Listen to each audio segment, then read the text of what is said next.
So now that I have Jenny in this shop, and we have been keeping busy, even with 1 day a week having her in here, I figure it's time to pull out this machine and get this machine set up to get going. So what I've had on here is flux core wire. I will say this is probably a 10-year-old roll of wire. It is not ideal. It doesn't have any markings, so I actually don't know what it is, but it does run like garbage. So I'm going to switch this out and put on a roll of solid wire. Running solid wire around here is just the way to go. So I'm going to switch that up right now.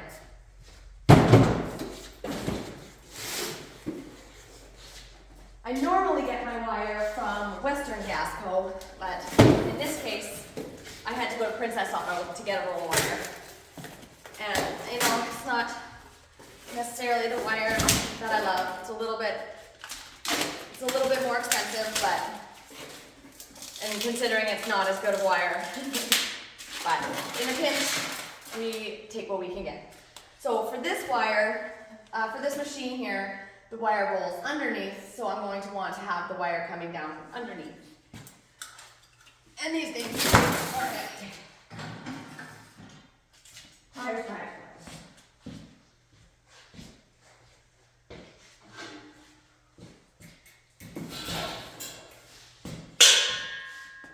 So when you take your piece of wire off your roll, you have to make sure you hold it really tightly, because the second you let this go, it will just keep going, and trying to catch it is almost impossible.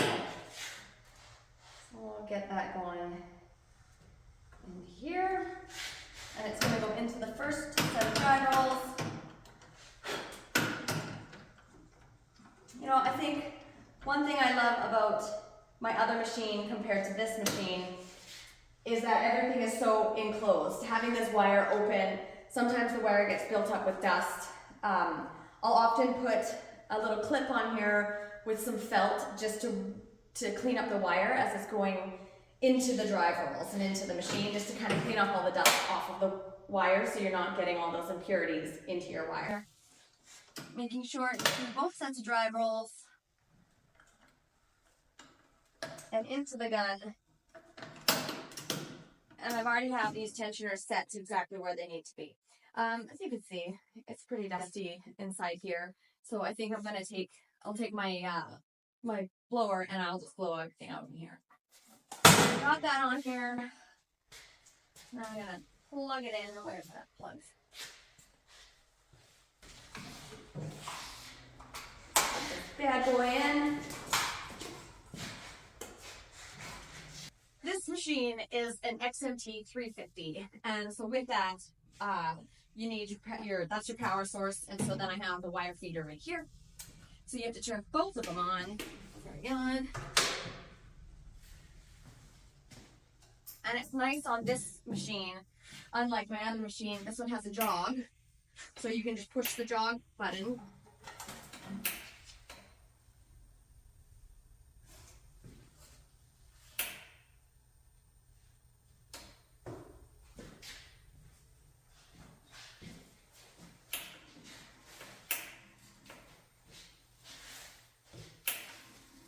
Sometimes with different wires, you just need to change your tensioners to make sure that it's pulling everything properly.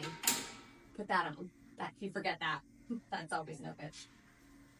So this machine here too has a jog, which, there we go. So you have like a jog purge, so if I push down, gas will come out. If you push it up, then it'll speed out the wire rather than having to sit and hold the trigger. I generally have to keep this out. I keep this out pretty straight, but this has no tip. All my nozzles and stuff are off of it right now. So I'll just hold that until it pops out.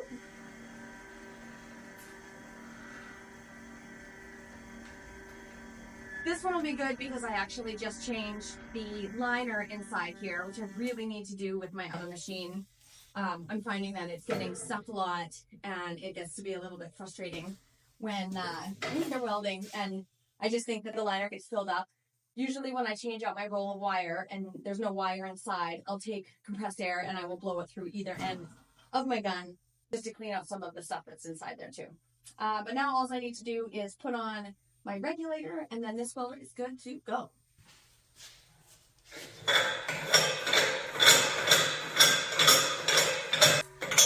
So this is a brand new bottle of gas. When you get these bottles, you don't really know how long they've been sitting. So I find that they do fill up with dust inside here. And so if you are connecting your regulator and you put this on without purging your gas, then all those impurities, again, can get into your line. It's all these little tiny things that you could do that will make sure that your welds are going to be as pure as they can without getting all of that stuff into what it is that you're welding. So make sure your face is away from this. Just turn it on and off.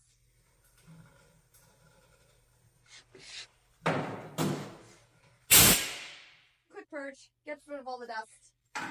Again, don't put your face in front of it. Making sure the regulator is nice and clean. This is a tall bottle.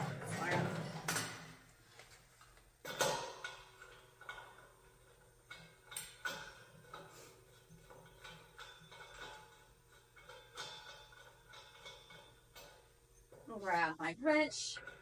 These are a 1 inch and an 1/8 wrench.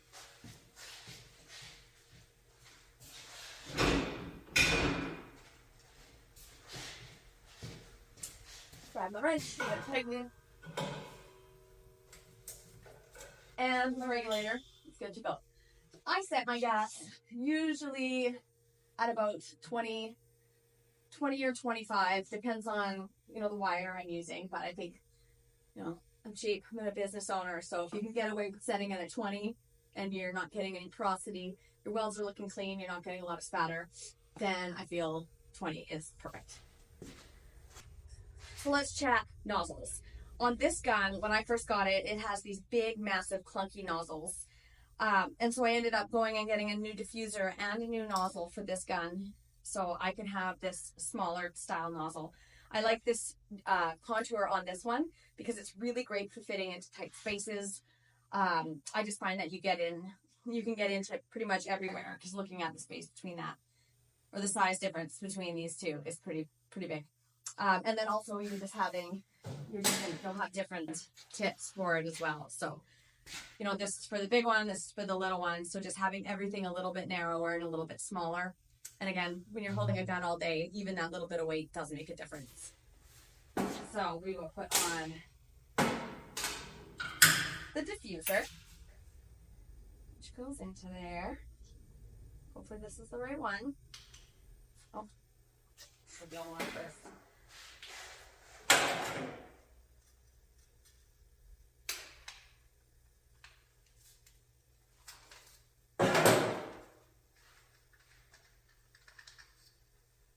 And these are MIG pliers. If you run a wire feed machine, then it is so nice to have a pair of these, because a couple things, it has all the different spots, the circular spots for taking off, tips for taking off the diffusers, the nozzles, all of that. It's got your wire cutters, plus it's got your tips, which is really nice for when you're cleaning out your nozzles. And then you just run it through like that, and then it takes all the slag and all the spatter from inside your nozzle.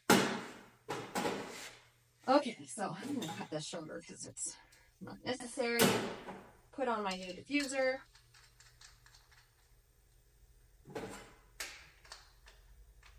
Tighten.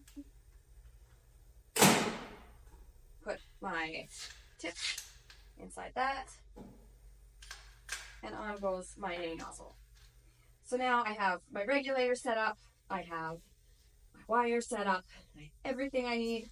And so now we can double up our space, double up the welding in here. Just need to clean off this table a little bit, and then it's good to go. But yeah, everything is all set and good to go. So if you have any questions, I run a lot of different types of machines around here. So feel free to comment, ask questions about the machines, about the gas. This gas is a 75-25 mix that I use for my S6 solid wire that I have inside this machine. Again, I'm a Miller fan. You guys have probably noticed that. Everything I run here is Miller. All the machines I think I've ever really had have been Miller, except for one ESAB machine that I had that was a TIG welder. And that was pretty good, but definitely needed to upgrade. I'm just still waiting to get that Miller Dynasty 280DX. It's on my list. It's on my Christmas list of what I want. But there it is. There is how I put together my welding machine for increasing my space, increasing productivity in here, and now if I run out of gas in one machine, at least I have some gas in the other. So, Hope you guys all have a great day. Thanks for watching.